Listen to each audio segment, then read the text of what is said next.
What's up, everyone? I'm going to be going over an issue I just recently had with my free coaster that I've been riding for about 3 years.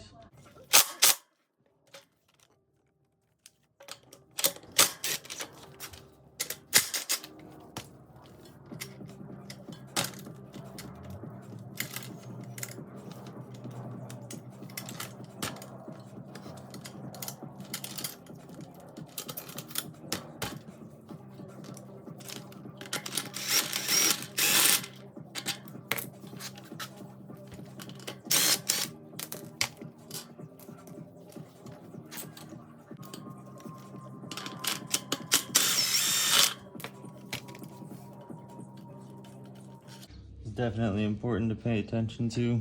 The washer on the outside of the driver on a free coaster has a flat side and a rounded side. The rounded side faces the driver to hold on to the inner race of the bearing.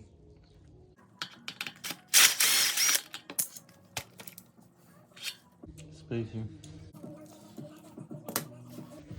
After you get those two nuts off and the spacer, your driver comes out by rotating counterclockwise. Notice these threads on it.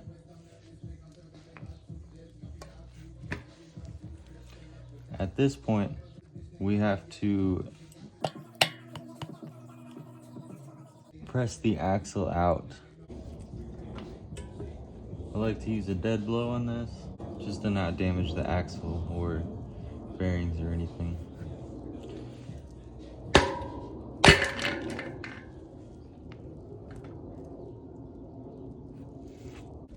So the issue is that my free coaster just got like a ton of slack. Your driver uses these threads to pull this clutch drum to its side in order to engage with the hub. And those little keepers or resistance things, they keep this drum from just spinning with the driver and not going anywhere.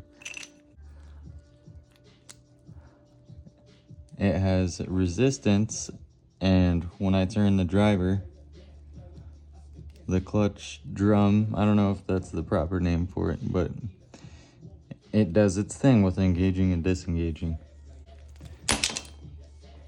Alright, so just throw that on the ground. I figured out the issue was that flat spots had worn in to these ball bearings. And that clutch drum, when it slides over, should only come in contact with these ball bearings. But if they have a flat spot on them, it won't provide enough resistance on the inside of that drum to keep it from just spinning with the driver and not engaging at all. The solution that I'm going to try is I ordered some 3mm ball bearings off of Amazon.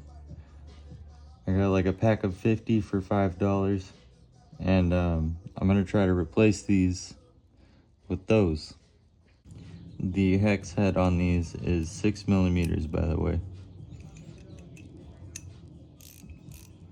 You can see I did previously a temporary fix where I took one strand of a copper wire and wrapped it around to provide a little more space. But now that I have the new bearings, spacing should be exactly right. There's a spring in here, you don't want to lose that. And then obviously there's 3mm ball bearings in here that you also don't want to lose. Yeah, those flat spots, what caused my hub to all of a sudden have so much slack. I was doing 2 or 3 rotations of the cranks before it would engage. So you can see the flat spot right there.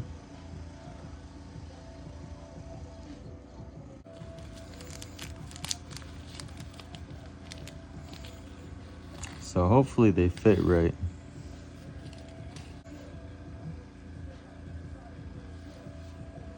they're perfect.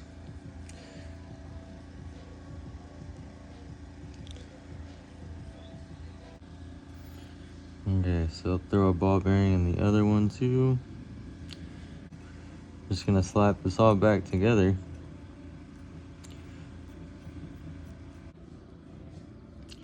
Throw the spring in. Make sure we got the ball bearing on the other side. And then get the other bearing cup thing. Make sure it's got its bearing in it. Over the spring, thread it in.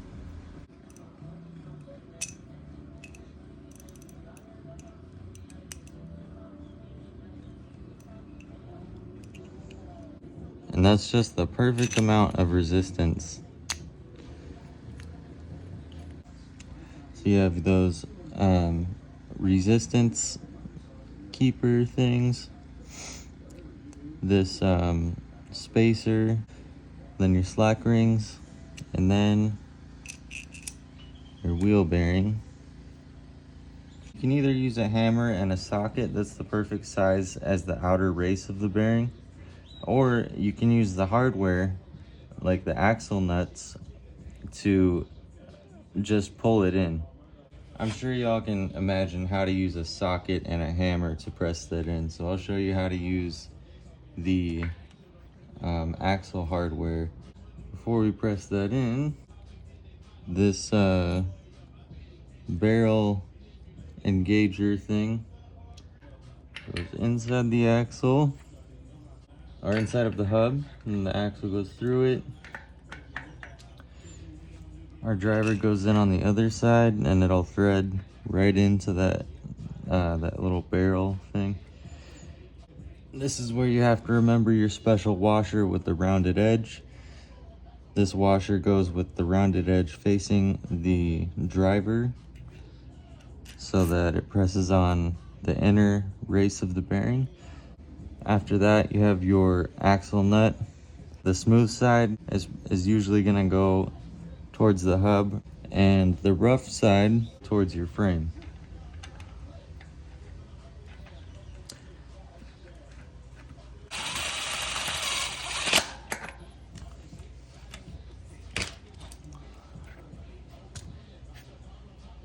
Okay, and the non-driver side, we have this spacer. It goes right on the outside of the bearing. So I'm gonna use the hardware to press in the bearing. So I'm gonna put a washer in between this nut that I'm gonna be using to tighten everything up and this spacer.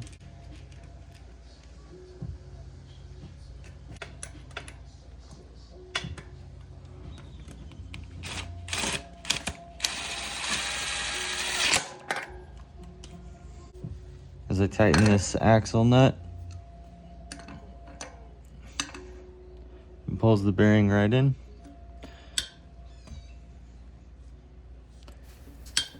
It's much better for your bearings to use a press or a socket that sits just on the outer race and to press it in or hammer it in that way.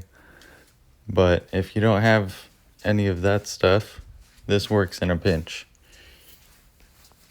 Now I'm going to take the nut back off to get that washer out.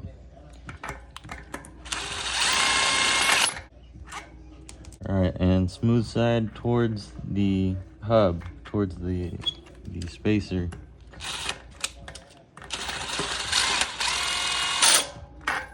And lastly, I'm just going to snug these up with a wrench. Not too much torque, but tight enough to know you mean it. And the axle spins freely with everything tightened up pretty well.